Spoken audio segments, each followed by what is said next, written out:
Okay, welcome to the data classification track.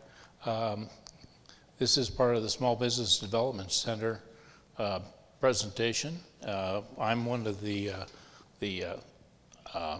consultants for SBDC here in Colorado Springs for the Pikes Peak Center. We do these presentations to help bring small business awareness in cybersecurity and to what's important to their business and why it's important. I've been with a cybersecurity professional since 1993. I'm a retired Air Force officer and been working in cybersecurity since then. I've been certified as a certified information systems security professional since 1999.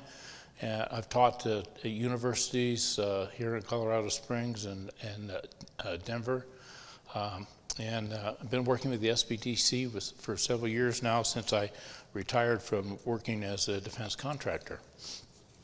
What we're going to talk about today is data classification. Just the topics, we're going to talk about how to inventory your business data, how to identify protection levels for your data, why it has to be protected and to what level, and how to assign the values to that data, how to store it correctly, how to secure it correctly, and then a plan for data loss. Inventory your business data. Why do you need to inventory your business data? It's like you inventory anything else in your business. What are your physical assets? Well, you should also think about your data assets also. And we're going to talk mostly about digital data, but it also applies to hard copy data. If you have paperwork, that has to be protected also under some circumstances. So what kind of data do you have? What has to be protected by law? What has value? How is it protected? And who can access that data? This particular slide is rather busy. It's got a lot of information on it. And that's because this is just a small sample of the types of data that you may have in your business. Now, those that have the red check boxes are required by law to have protections on that data. So we're going to cover some of that in more detail. But a very busy slide, but it's just a start. So what has to be protected by law? Well, there are state and federal laws that say that if you do credit card transactions, information has to be protected, certain information. If you deal with any health or medical records, then that's covered under HIPAA. Employee payroll records, Social Security account numbers, and so forth. Again, any medical records for employees. So it's not just a hospital record or a doctor's record, but if you're carrying health insurance on your employees, then it may be covered under HIPAA also. And there are certain individual personal information requirements under different state laws. Almost every state that I know of has some sort of a privacy law. California has a very stringent one. It was enacted slightly after the one here in Colorado, and we're going to talk a little bit about the Colorado privacy law since I'm most familiar with that. In Colorado, the use of a resident's first name or first initial and the last name in combination with any of the things on this slide, the Social Security number, any personal identification number, a password, a passcode, the driver's license or identification card number, a government passport number, any biometric data, and so forth. This all falls under the Colorado privacy law. So what happens here is that if there's a breach, you have to notify the people that are involved within 30 days of you determine of a breach. If the breach includes more than 500 people, you have to notify the Colorado Attorney General. So anything that if you have an account number or a credit card or a debit card number, and you include the security code with it, or an access code or a password that permit access to the account, that falls under this privacy law also. This was enacted in September of 2018. Now let's talk about what has value in terms of data. You think that data is just information. Well, information has value. First of all, it has value to your company. Think about what do you have in your company that's important? What if you lost some of it? What would that do to your company? It's the same as looking at physical assets. If you're a transportation company and you lose one of your vehicles, what does that do to your company? Well, what does it do if you lose some information that your company has to use? That's value to your company. The other thing to look at, the thing that people forget about, is what has value to others. Your customer sales records, your mailing lists or email lists, customer support information, their warranty information. You've got your employees' emails, financial records, marketing plans, any business leads or inquiries, any technical information on product design or development plans, or a lot of your legal and tax and financial correspondence.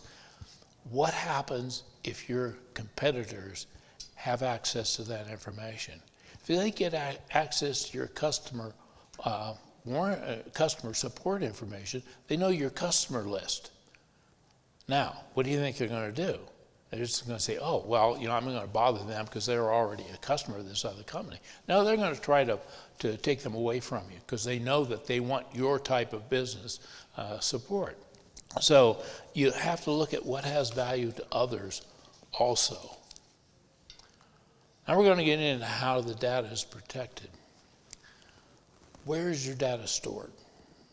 Is it on your local computers, individual computers? Is it on a local server? Is it in the cloud? Do you outsource it so it's all stored in some central source with a company that you contract with? Is it in hard copy? Do you do electronic backups? Is some of it stored there, or at least copied there? Is it on an external removable hard drive that you pass around? Do you keep it on DVDs or whatever? Where is it stored? Okay, so where it's stored. How is it stored? Is it all in clear text, or is it encrypted? This can be very important. By the way, if you don't store it encrypted, you may have a problem because you don't often look at your backups and check to see where they are and make sure they're where they're supposed to be. So if somebody gets a hold of it, particularly if it's on some physical media and it's not encrypted, then they're going to have free access to all your information. Is the data accessible from the internet?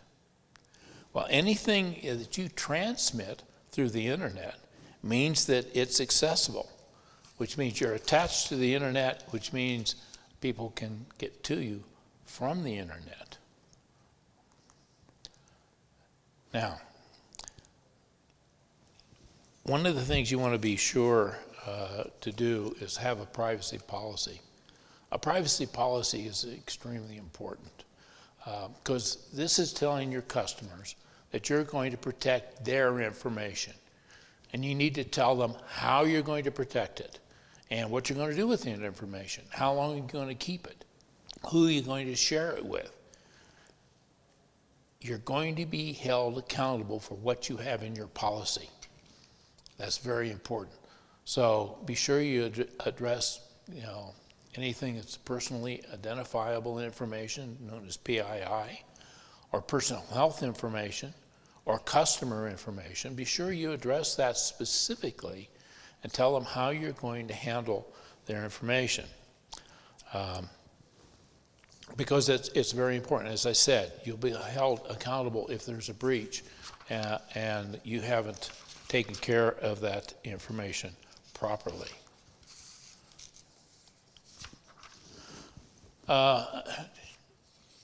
One of the ways you can look at your information is in terms of protection levels. Not all information has the same value. Some of your information you want to keep very close hold, within just certain areas in your company, have access to it. You could list that as highly confidential. The names of the categories, that's whatever you want to call them, as long as you specify what they mean.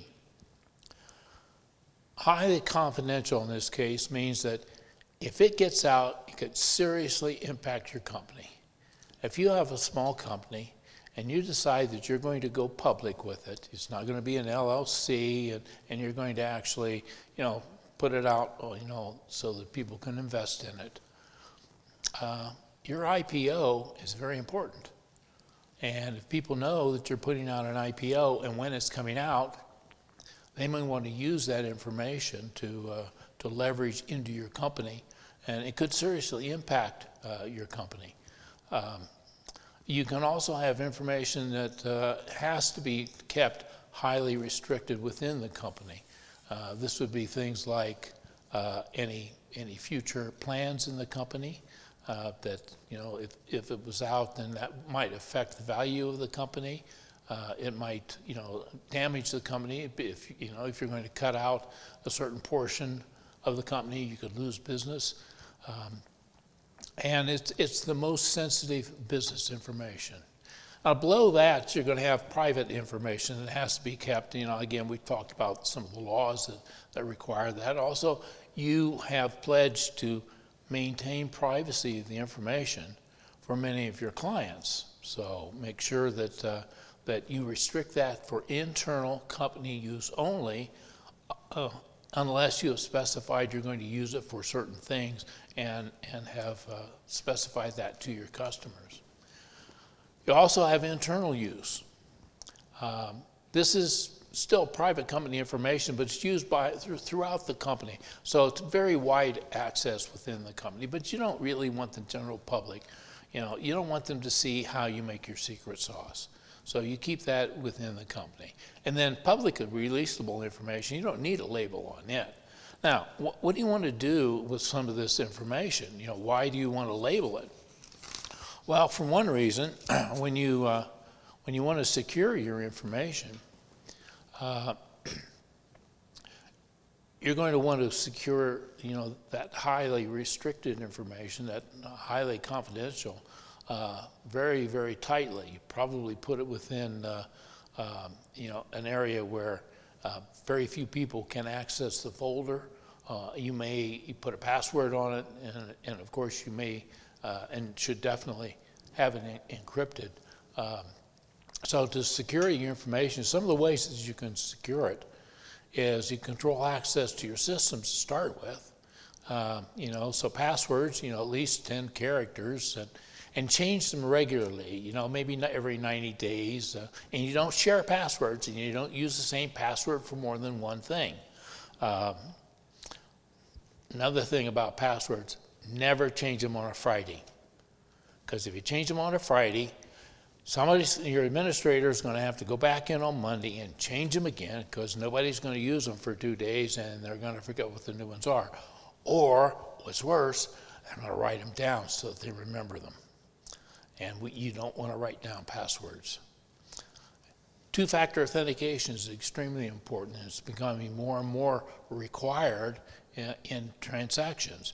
When you try to go to your bank and you log in, and they said, okay, we're going to send you a one-time passcode to your number, your phone number. This can be an annoyance because I don't always have my phone with me when I'm sitting at the computer. The phone's usually in the other room. I got to get up, go get the phone, come in, and then wait for it to come through, and then type it in. But I have to have my phone, and of course, I have to get into the system using my password. So that's two-factor authentication. Now, it can be more than something like that. It could be something already because, whatever, it could be something that you have. And in this case, I have to have the phone. There can also be things like dongles that you plug in. So you have to have that plus, getting in to the system by your normal means. Or it can be something that you are, that you have to, put in your password and some sort of a biological data, such as a thumbprint or, facial recognition, or maybe an iris scan in critical systems. You also want to then control the access to the data. You can restrict certain folders for need to know, and you can do this through permissions. This is something that your administrators would set up for you. You can also password protect critical files. By the way, don't forget those passwords. Now, one of the things you can do for so you don't forget your passwords, is use a password vault of some sort of a password manager. That works out pretty well. The other thing is, if you don't want to do that, you can write your passwords down, seal them in an envelope, put Scotch tape along the where the envelope is sealed, and write your name along that, and then put it in a secure location, a locked up location. So if you forget the password or someone has to get into your system, they have to go to the secure location. They have to get your folder, your envelope out. They have to open it. I don't care how good you are with, opening envelopes. If you open an envelope, you can tell it's happened. If you cut that tape, it's never going to go back exactly the same as it was, and you're going to see that it was cut. You're going to know someone has gotten into your password, and you can then, do the investigation on that. But it's important to remember passwords, but don't write them down unless you absolutely have to for continuity's sake, in which case protect them very, very highest level on that. So there are some other access controls that you can put in. You can restrict access to your systems and the folders in these systems based on time of the day. You can also say that they're read-only, so people can't write to them.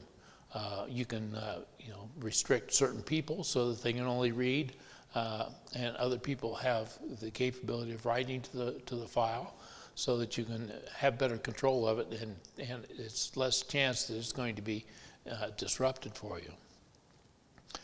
You can assign access to the folders where it's stored based on the type of information and sensitivity. Again, if you label your data, you would include that label with the data, particularly when you're printing out a hard copy. You want it to print out that level of sensitivity so it can be properly protected and taken care of if you want to get rid of it. So you can put it in folders that you can only certain people or certain groups of people that you assign into an access group can get to that file, and then you can restrict them to various levels of activity that way also. You also need to be able to keep track of what's stored and where, so make sure that you've got some sort of a list or a plan on how stuff is designated on certain categories and how it's stored and maintained. It's a good idea to develop a whole set of guidelines on how your data is handled, stored, validated, and protected. And when you do that, be sure you follow that, because if you have one person that's just doing things in a hurry, by the way, being in a hurry can really, really screw up security. So you have to make sure everyone understands the guidelines and the expectation that they follow the guidelines. One of the things that I think is a real problem is when you're under time crunch, and something comes in, a lot of people will look at their email immediately when it comes up, and I'm in a hurry, okay, and then just click on it and you go.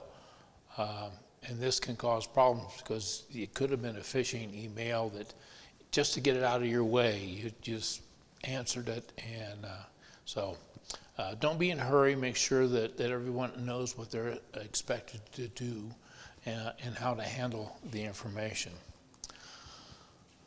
Once you've identified the types of information you have, now you have to figure out how you're going to protect it. You can encrypt the data. This is a very good way to do it. You can encrypt the data for transmission. And a lot of times if you go HTTPS on a website, that established a transfer protocol so that what you're sending goes from point to point. And it's very difficult to intercept and decode. You can encrypt the data for storage. And if you do this, you want to use a FIPS certified encryption like AES. If you do encrypt, do not lose the encryption key. Because if you lose the encryption key, you can't get in it either. So be sure that if you encrypt, do not use your encryption key. If you're using a Windows system, one of the newer Windows systems, you can use BitLocker, and you can BitLock and encrypt certain files, certain folders. You can encrypt the entire disk. Again, do not lose the encryption key. And you need to back up the data. Why is it important to back up the data? Well, you need a backup policy, because that tells you when you're supposed to back it up and how you're supposed to back it up, because you will need it. It's not a matter of if, it's just a matter of when. Things happen, and as you well know, they don't always happen when it's convenient. And when you're in a hurry, that's when you can make mistakes and mess things up. No one can make a mess as well as you can. So be sure you're very careful about that your data is backed up. And then you want to make sure that you're backing up those things that are important for your business so your business can continue. Develop your plan or procedure for backing up the data so that it's done regularly, and store the backups in a secure location away from your system. I was at one company and we were doing a security assessment, and we asked where did they do backups. Yes, we do backups every night. Where do you store them? Well, we put them on top of the server in case we need them.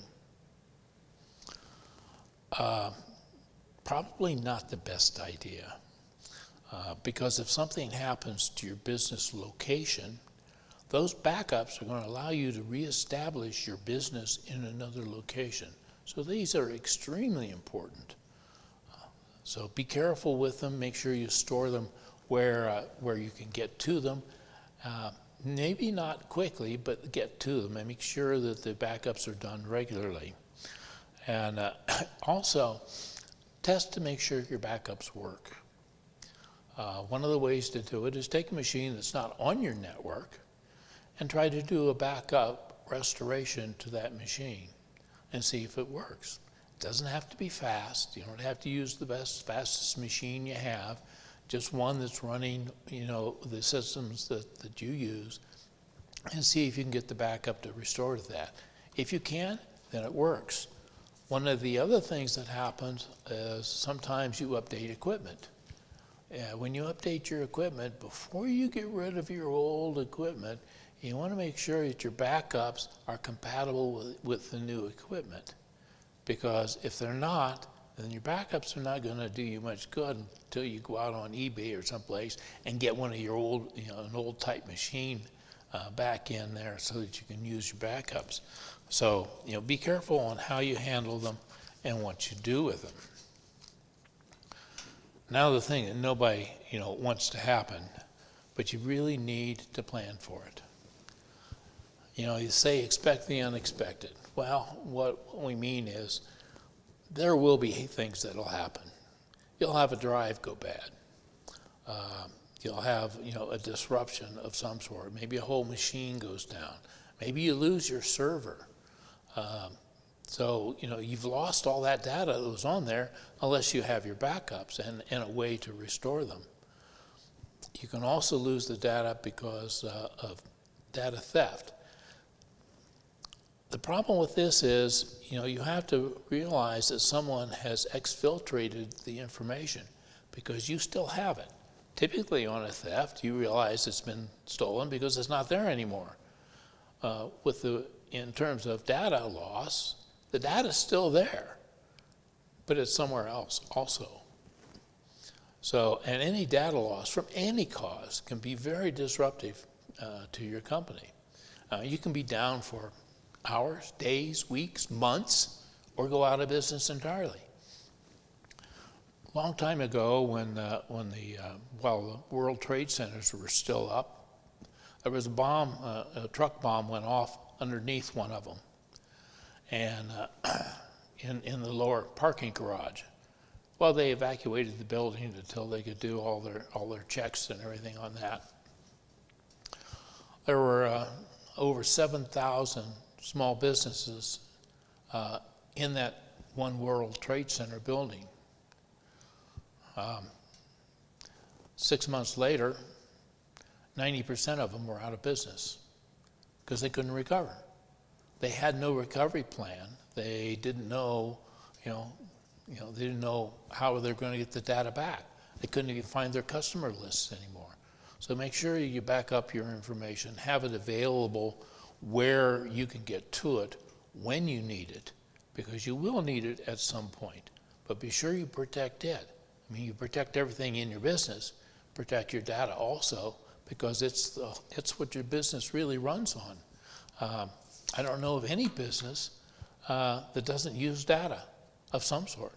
So what we're trying to do is get you to understand that you need to have your data protected, and also you need to make sure that you have a plan. Now, plans can be changed. It's not like policy. When you write a policy, the policy doesn't change, based on circumstances. It basically says what's expected, not how, but what. Not how you're supposed to do it, but what's expected to be done. So you have to plan ahead for a loss of any kind. You can lose connectivity to your ISP. You could lose some of your critical IT equipment, such as a modem or a router or whatever. You could lose different types of electronic data. You could lose physical records. How are you going to respond to that? How long was it going to take you to recover the loss of that information? Do you have a plan on how to recover? Do you have a plan on how to have a workaround so that you can continue to do business during the time that you're trying to get back to normal operations? This is important. And the reason a plan is important is that during critical times, you're going to find that, during critical times like that, when you realize that you've had a disruption, without a plan written down so that you have certain steps that you're going to follow, the chances are you're going to just try to wing it, and you may make a mistake that makes it even harder to recover. So, make sure that you do your thought on how you're going to respond to data loss well ahead of time, because doing it when you're sitting there drinking a cup of coffee, sitting at the table with some of the other people in your company talking about it in a relaxed atmosphere is much better than when you're spilling coffee all over the table because you're reaching for things and because everything's falling apart. That's not a good time to try to come up with a plan. So keep that in mind. Now, just to put you a little bit back at ease, it's not all bad. if you do proper planning, you can take a lot of the worry out of data protection. And you plan on how you're going to protect the data. You plan on what data you're going to protect, to what level. What data do you have that needs to be protected? What are your plans for recovery? How are you going to do it? So, if you thought of these ahead of time, then it's much better. If you have written guidelines for the steps for a recovery, you make sure things aren't missed when you're doing a recovery. You don't get them out of order so that everything gets all messed up. So, once you start through that, there's a little bit of a calming influence of that, knowing that you've got something in place to at least get you started on this, so that you know who to call, when to call, and what to do. Pay close attention to the privacy concerns. Like I said, all states have privacy laws now. Make sure that you understand that not only does it apply to the state you're in, but it applies to the state where your customers are.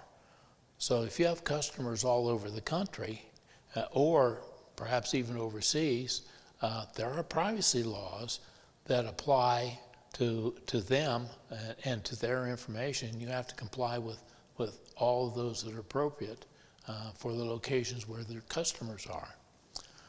If you need help, be sure to contact the SBDC. We have registered cybersecurity consultants on staff to meet with you, to talk with you, come out and do an assessment, security assessment of your location if you want, and also we have other training available. So, if you have any questions at all, please contact us.